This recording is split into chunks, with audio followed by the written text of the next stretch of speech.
আজান কানে শুনিয়া কেমনে থাকো ঘুমায়া, আজান কানে শুনিয়া কেমনে থাকো বসিয়া, নামাজের লাগিয়া কি তোর মোটেও মায়া লাগে না,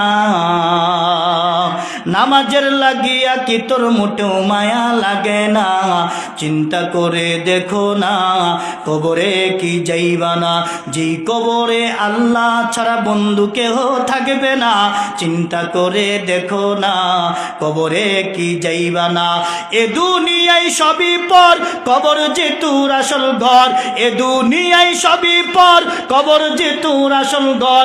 কেমনে সে তাই থাকবি পরে শুধুই মাটির বিছানা, কেমনে সে তাই থাকবি পরে শুধুই মাটির বিছানা। চিন্তা করে দেখো না কবরে কি যাইবা না। দিলে বড়া অহংকার চিনো না আজ খুদার ঘর, ঠিক কিনা? দিলে বড়া অহংকার চিনো না আজ খুদার ঘর, নামাজের লাগিয়া কি তোর মোটেও মায়া লাগে না, নামাজের লাগিয়া কি তোর মোটেও মায়া লাগে না। চিন্তা করে দেখো না কবরে কি যাইবা না, যেই কবরে আল্লাহ ছাড়া বন্ধু কেহ থাকবে না। চিন্তা করে দেখো না কবরে কি যাইবা না। কবরে যাওয়া লাগবে না, লাগবে না? আরো জোরে বলেন, চিল্লায় বলেন, কবরে যাওয়া লাগবে না, লাগবে না?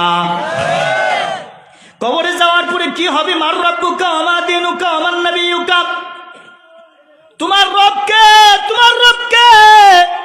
যদি দুনিয়ার ভিতরে বান্দা নামাজ আদায় করে, নামাজের ভিতরে রবের শিকার আছে, বিস্তারিত আলোচনা করার সময় নেই। আমার আল্লাহ কোরআনের মধ্যে বলেন আলহামদুলিল্লাহি রাব্বিল আলামিন।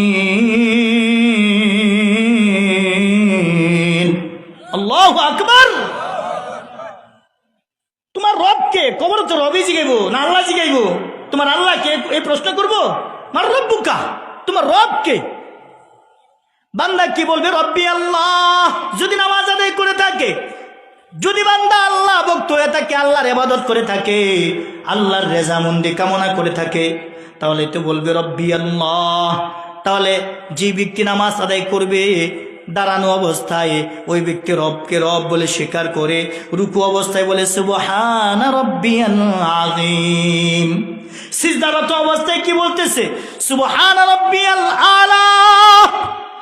এই যে দাঁড়ায়া রবকে রব স্বীকার করলো, অর্ধ দাঁড়ানো অবস্থায় রবকে রব স্বীকার করলো, শোয়া অবস্থায় তার মানে সেজদারত অবস্থায় রবকে রব বলে স্বীকার করেছে।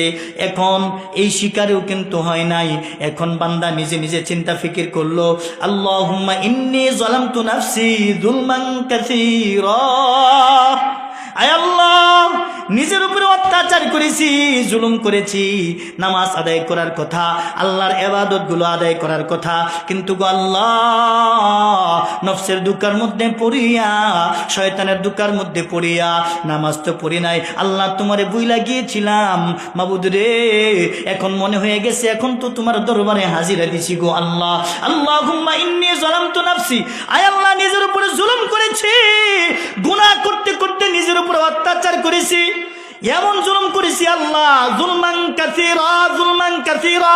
কাসীর মানে অধিক পরিমাণে জুলুম, অধিক অধিক অধিক, যার কোনো সীমা নাই, সীমাহীন জুলুম নিজের উপরে করেছি গো আল্লাহ। যুলমান কাসীরা ওয়ালা ইয়াগফিরুয যুনুবা, আল্লাহ ওয়ালা ইয়াগফিরুয যুনুবা। আল্লাহর কাছে বলতেছে, আল্লাহ তুমি ছাড়া আমার গুনাহ ক্ষমা করার কেউ নাই, তুমি ছাড়া আমার গুনাহ ক্ষমা করার আর কেউ নাই। ওয়ালা ইয়াগফিরুয যুনুবা ইল্লা আনতা। মাবুদ রে, তোমার দরবারে হাজিরা দিছি, ফাগফিরলি, অতঃপর তুমি আমারে ক্ষমা করে দাও। মাগফিরাতাম মিন ইনদিকা, তোমার ক্ষমার জন্যই তো তোমার কাছে আইসা হাজিরা দিছি। আল্লাহু আকবার। মাবুদ রে, আর কত স্বীকার করবো রে মাবুদ, কানে ধরে বলছি আল্লাহু আকবার। আল্লাহ রে, কানে ধরে বলছি, খাড়াইয়া তারপরে তোমারে রব বলে স্বীকার করছি, রুকুতে যায়া তোমারে রব বলে স্বীকার করছি, সিজদাতে যায়া তোমাকে রব বলে স্বীকার করছি। মালিক রে, তারপরে কি তোমার দয়া লাগে না? তোমার কি মায়া লাগে না? মাবুদ রে, তারপরে বৈশা বৈশা নিজের উপরে নিজের এতটা তিরস্কার করতেছি রে আল্লাহ। তোমার কুদরতি পায়ে সিজদা দিলাম, তোমার কুদরতি পায়ে দইরা দইরা নিজের ক্ষমার জন্য তোমার কাছে আমার আত্মা শুভা দিলাম রে মালিক। যদিও আমি দেখি না, তুমি তো আমারে দেখো আল্লাহ, আমার দিলের হালত দেখো। আল্লাহু আলিমুন বিযাতিস সুদূর। অহংকার নিয়ে তো দাঁড়াই নাই আল্লাহ, যদি অহংকার নিয়ে দাঁড়াই তারপরে আমারে ক্ষমা করে দাও, অহংকার থেকে তুমি মুক্ত করো। কারণ কোনো কিছু কিছু মানুষ আছে, যেই মানুষগুলো নামাজ পড়লেও অহংকারী হয়, কারণ নিজের বুঝাইছে আমি নামাজি, কথা ঠিক কিনা? যে মানুষটার ভিতরে নামাজ পড়ার পরে অহংকার প্রকাশ পাবে, আল্লাহ ওয়াইল নামক দুজকে রাখবেন, ফাওয়াইলুল লিল মুসাল্লিন। আল্লাহু আকবার। এমন কিছু মুসল্লি আছে, যেই মুসল্লিগুলো নামাজ আদায় করার পরেও ওয়াইল নামক দুজকে যাবে, জাহান্নামে যাবে। তার মানে অভিশপ্ত দুজক, জাহান্নামের মধ্যে যাবে। নামাজ পড়াও, নামাজ পড়ার সময় অহংকার করা যাবে না। নামাজ পড়ার সময় একমাত্র আমার রব্বে কারীম, আমার আল্লাহর সন্তুষ্টের জন্যই পড়া লাগবে, কথা ঠিক কিনা? তাহলে নামাজ পড়ার দরকার আছে না নাই? নামাজ পড়লে কি মাফ হয়? আরো জোরে বলেন, কি মাফ হয়? আল্লাহুম্মা ইন্নী যালামতু নাফসি যুলমান কাসীরা। পাইলেন তো অর্থ?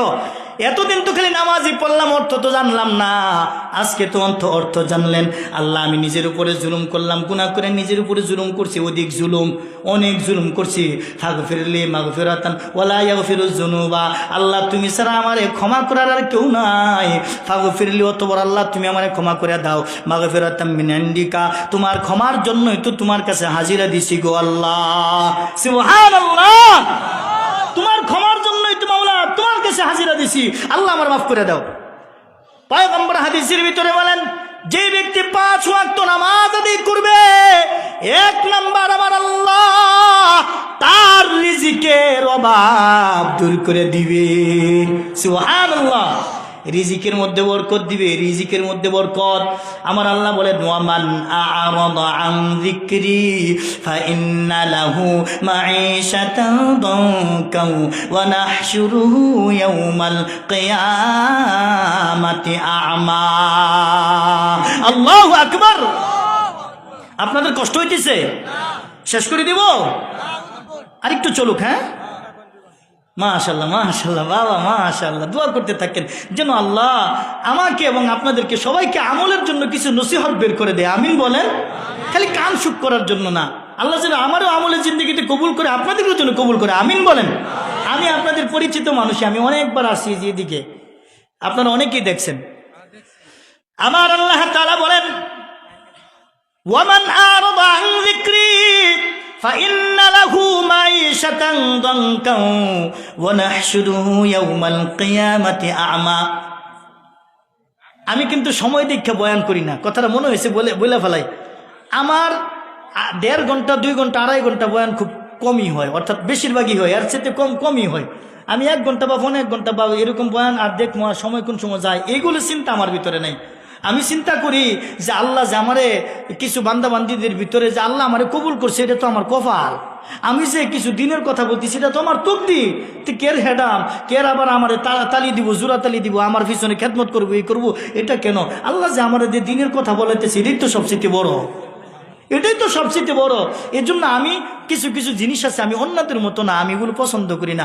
আমার কথা হলো, আল্লাহ যে আমারে দিয়া কথা বলাইতেছেন, কথাই কথা মনে হয়েছে আল্লাহ কোরআনে বলতেছেন। এই আয়াতগুলো পাইছি দেখে তো নিজের চিন্তা করতেছি, একটু ভাঙ্গা ফেলাই। আল্লাহ বলেন, ওয়ামান আহসানু কাওলাম মিম্মান দাআ ইলাল্লাহি ওয়া আমিলা সালিহান ওয়া ক্বালা ইন্নানি মিনাল মুসলিমিন। আমার আল্লাহ বলেন, ওয়ামান আহসানু কাওলাম মিম্মান দাআ ইলাল্লাহ। তার কথার চাইতে আর কার কথা ভালো হতে পারে? তার কথার চাইতে কার কথা উত্তম হতে পারে? যেই ব্যক্তি দাঈ ইলাল্লাহ, তার মানে আল্লাহর দিকে ডাকে, রবের দিকে ডাকে। সুবহানাল্লাহ। তার কথার চাইতে আর কার কথা ভালো হতে পারে? যে ব্যক্তি নিজে আল্লাহর রবের দিকে ডাকে আর দাঈ ইলাল্লাহ ওয়া আমিলা সালিহা, রবের দিকে ডাকে এবং নিজে নেক কাজ করে আর বলে ওয়াকালা ইন্নানি মিনাল মুসলিমিন, আয় আল্লাহ আমি একজন সাধারণ মুসলমান। অহংকারী না, কারণ আল্লাহ তো কবরে জিগাইব ইয়া আইয়ুহাল্লাযীনা আমানুত্তাকুল্লাহা হাক্কা তুকাতিহি ওয়া লা তামুতুন্না ইল্লা ওয়া আনতুম মুসলিমুন।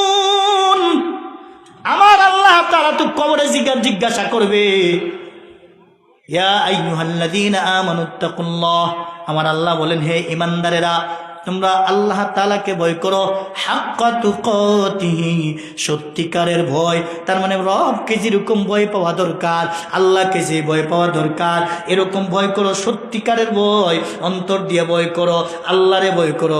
ওয়ারেন্টের আসামি যদি থাকে, পুলিশ দেখলে কেমন ভয় পায়, এরকম ভয় নেই, তার চাইতে বেশি ভয় করো। কারণ আজান দিলে দৌড়ায় মসজিদের দিকে যাও, নেক কাজের দিকে যাও।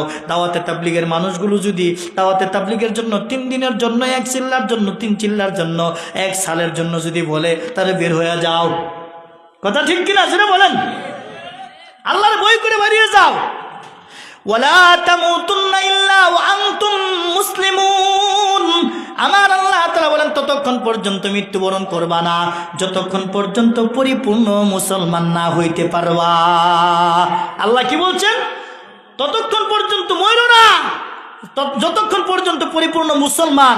আল্লাহ তো বলে নাই এমপি হইয়া কবর আসবা, আল্লাহ বলে নাই হাফেজ হইয়া, বক্তা হইয়া, আলেম হইয়া, মুফতি হইয়া, বড় বড় আল্লাহর ওলি হইয়া, তারপরে এমপি মন্ত্রী হইয়া, পুরা পৃথিবীর রাষ্ট্রপ্রধান হইয়া তারপরে কবর আইবে। এই কথা কি আল্লাহ কইছে? তাহলে আল্লাহ কি কইছে? মুসলমান হইয়া কবরে যাওয়ার জন্য। মুসলমান কাকে বলে? যে সবচেয়ে বেশি আত্মসমর্পণ করে, নিজেকে আত্মসমর্পণ করে। আমরা যখন গরু দিয়ে হাল চাষ করতাম, তখন গরুর কাঁধের মধ্যে কি দিত? জোয়াল। মাশাআল্লাহ, এখনো ভুলি নাই আমরা। তাহলে গরুর কাঁধের মধ্যে কি দিত? জল দিত। জল যখন গরুর কাঁধের মধ্যে দিত, গরু খেতে গেলেই বুঝতো যে আমার কান তো জল দিব। তখন জল নেওয়ার সময় কি কান লাড়াচাড়া করতো না?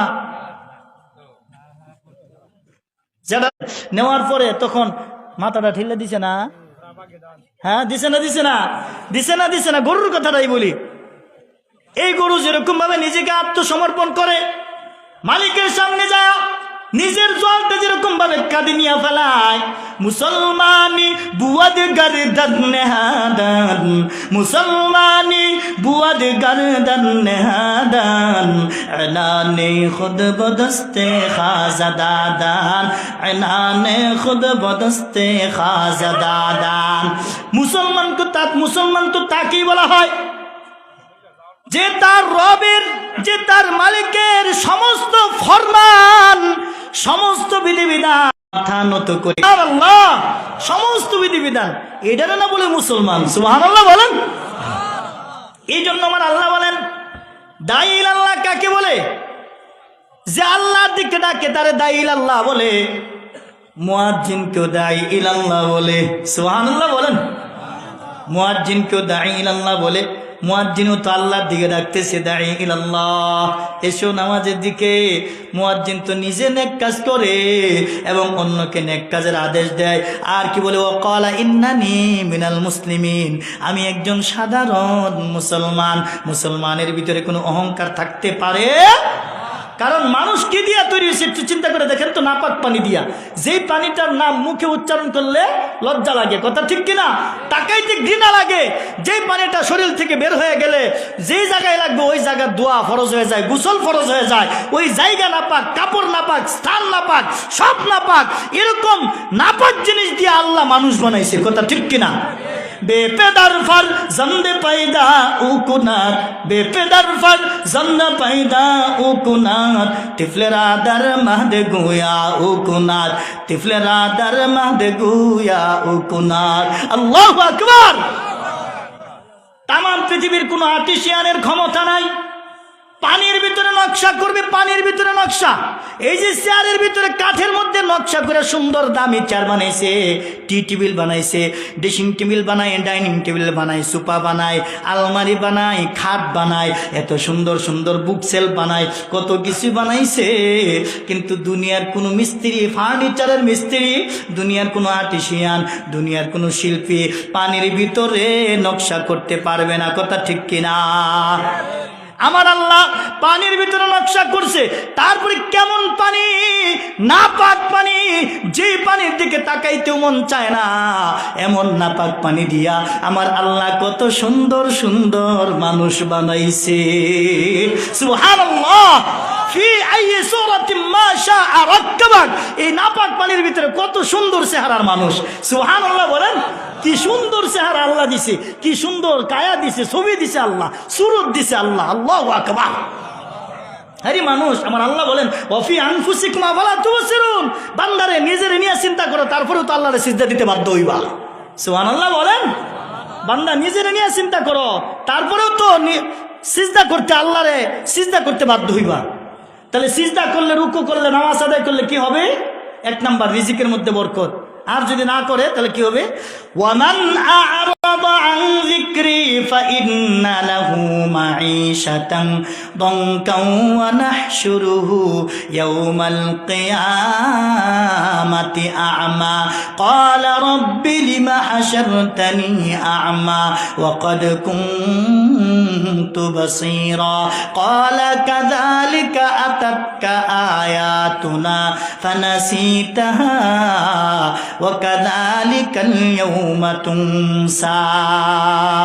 আল্লাহু আকবার। আল্লাহ বলেন যে ব্যক্তি আমার স্মরণ থেকে গাফেল, ওমান আ'রাদা আন যিকরি, আমার স্মরণ, জিকির শব্দের অর্থ হলো স্মরণ।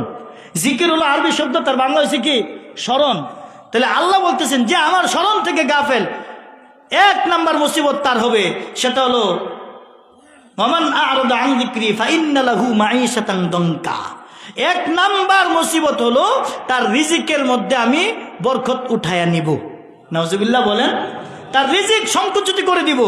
চিন্তা করে দেখেন, মসজিদের ইমাম সাহেবের চাইতে, মাদ্রাসার হুজুরের চাইতে কত মানুষ আরো বেশি টাকা ইনকাম করে না? করে না? একজন ইমাম সাহেবকে 10,000 টাকার বেশি তো দেয় না আমাদের গৈগ্রামে, আরো কম। কথা ঠিক কিনা? আপনারাই বলতেছেন, আমি একটু বেশি বললাম, যারা আপনারা কম বলেন। তাহলে 10,000 টাকার বেশি তো দেয় না। তারপরে চিন্তা করে দেখেন, হুজুরের টুপিটা কত সুন্দর, জামা কাপড় কত সুন্দর, পোশাক আশাক কত সুন্দর, চলাফেরা কত সুন্দর, ঘরের ভিতরে বাজারের মধ্যে সবচেয়ে সুন্দর মাছটা, সুন্দর গুছটা, সবচেয়ে সুন্দর বাজারটাই যায় করে। পরে আমি কি কই, আরে হুজুর টিহার মধ্যে বরকত আছে। কেন বরকত? হুজুররা প্রতিদিন হয়তো সূরা ওয়াকিয়া তেলাওয়াত করে। সুবহানাল্লাহ বলেন। মাগরিবের নামাজের পরে সূরা ওয়াকিয়া তেলাওয়াত করে। তাহলে যেই ব্যক্তি সূরা ওয়াকিয়া তেলাওয়াত করবে মাগরিবের নামাজের পরে, যেই ঘরে তেলাওয়াত করবে, ওই ঘরে কোনোদিনও রিজিকে বরকত নষ্ট হবে না। আল্লাহ রিজিকে বরকত দিবেই দিবে। সুবহানাল্লাহ বলেন। নামাজ পড়লে বরকত, তাহলে আরো পড়তেছি বরকতি একটা সূরা। সুবহানাল্লাহ বলেন। তাহলে বরকত হবে না? হবে না।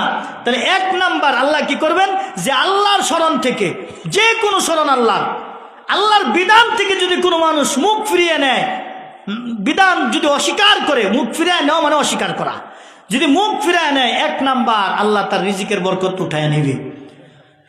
দুই নাম্বার